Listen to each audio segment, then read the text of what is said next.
Hey guys, it's Alyssa.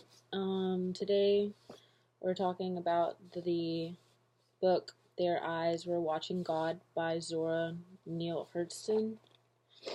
Um, I went ahead and just answered some of the questions and took notes while I was reading, and so that I could have some kind of organization in this video and not just like be all over the place.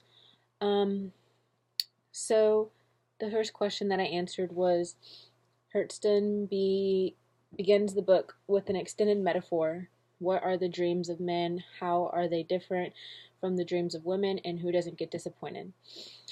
Um, so after thinking about it and looking at the that part of the book where she talks about that metaphor, I came up with her saying that the dreams of men don't become realities because men didn't really do anything to like grasp their dreams or like to go get their dreams. And a lot of the men's dreams may not even be very clear to them. And it's like you can't chase something that you're not even sure of what it is yet. But on the other hand, like the women, they have passion and they have purpose and they plan to achieve their dreams. Like there's nothing in the way of them achieving their dreams. And so the women are the ones that don't get disappointed because they're striving for their dreams, and the men hardly even try. The women are constantly going for their dreams, and they have dreams, and some men don't even have them. The next question was how the first two pages were loaded with figurative language. What is the effect of this? Is it hard to understand? What is the effect of having to work a little harder to understand all the layers of her opening pages? Um, I do first want to say that the language in this book is a little different. It's not like completely hard to understand. Like I can understand it. It just isn't like a one time through read. You kind of have to like read certain lines a couple of times just so that you can like really understand it first of all, and then get that deeper meaning that the author is trying to portray to us. And the effect of this is many things. The effect of her figurative language is many things. One of them is that she's highlighting the intelligence of African American women, like in that day. Um, Another one is that we must pay very like close attention to like all the imagery, because if you're not really like looking and reading at it, like you're not going to catch everything that she has in the book. um like it is kind of hard to understand because there's a lot of like symbolism and imagery in her book, but it's important to like work hard to understand the first couple of pages because it kind of sets the stage, I guess you'd say, for the rest of the book. And it goes into questioning and like identifying certain things, and if you don't really understand those first few pages of the book, the rest of you know the rest of the book's not gonna piece together like you wanted it to. um and I just really think that like her imagery shows in different ways. And another way, like there's a symbol like Janie's hair in the book. It's they call it like her black rope of hair, and I really think that her hair like represents her power and her like unconventional identity.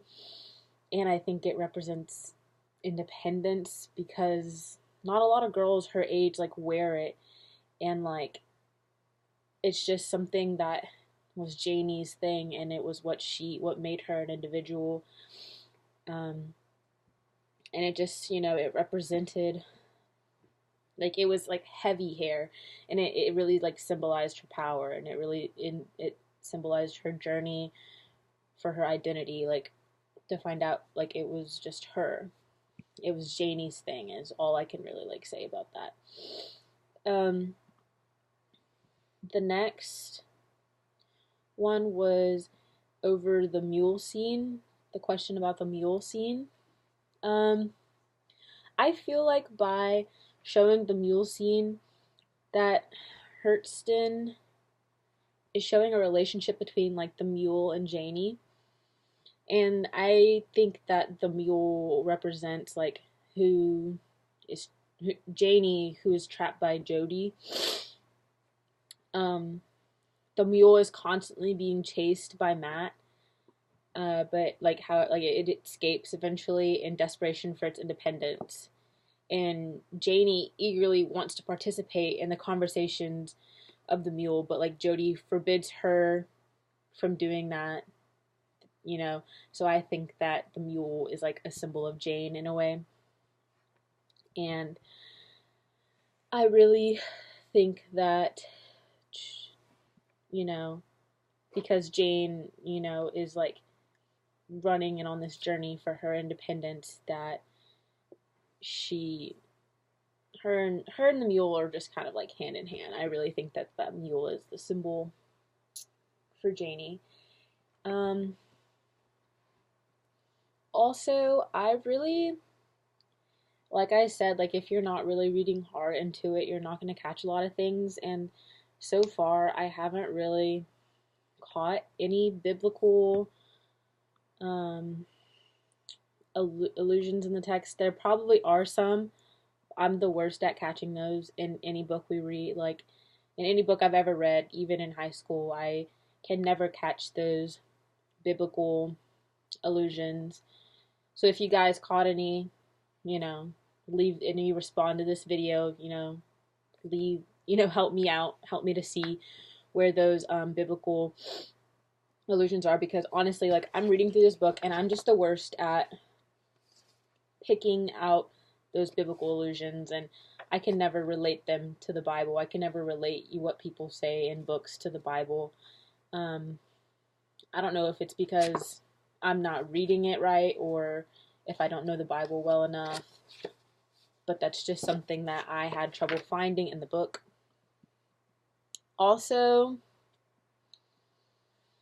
I just want to say that so far, you know, I really do like the characters in this book so far.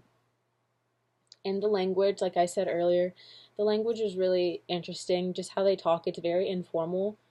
Um, it's really interesting because a lot of times, you know, it's like a big thing for like grammar to be correct and stuff. But I feel like this makes like just the language in this book when they're like quoting people talking, just how they talk and how they say certain things in their sentences that isn't correct grammar, but it kind of brings their own personality into the book. And so by, you know, them allowing them to talk as they really do, to talk as they talk, not like, or allowing the author to write as the people talked, really brought, you know, some individuality to this book. Um, so far, I kind of just have mixed feelings for this book. It it's it's a real, like so far it's a pretty good, you know, book. Through chapter 10, you know, I love the writing style. Like I said, it's unique. It brings like individualism to the book. I love the main character, and I love to just follow Janie's journeys through her life struggles and her search to find her individuality.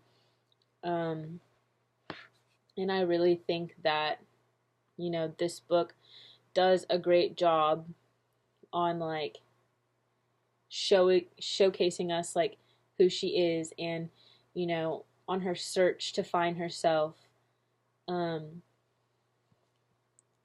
and but on the downside of the book, it was kind of a slow moving book. Some of the other books we've read have been slow moving too. Um, I think like the most slow moving one might have been like maybe Charlotte Temple. And the best moving book I'd say is the or the incidents in the life of a slave girl. So I'd put this book kind of like in between. Like it's not super super slow, but there are parts that I really think that they could have just like cut out, eliminated, just to keep the book like moving better. Um, but other than that, like I can see why this novel is such a big, just so far I can see how, it's made an impact on American literature, and I can really see um, all the different characters, and I really do like this book. So I am excited to see what else we have in store throughout the rest of the chapters. And again, you guys, if you found some biblical allusions in this book, please like comment below on the responses, because I couldn't find any, and I would love to actually like go back and find them if you guys tell me like where you saw them at, just so that I can like know. Um well, that's all I have, so thank you.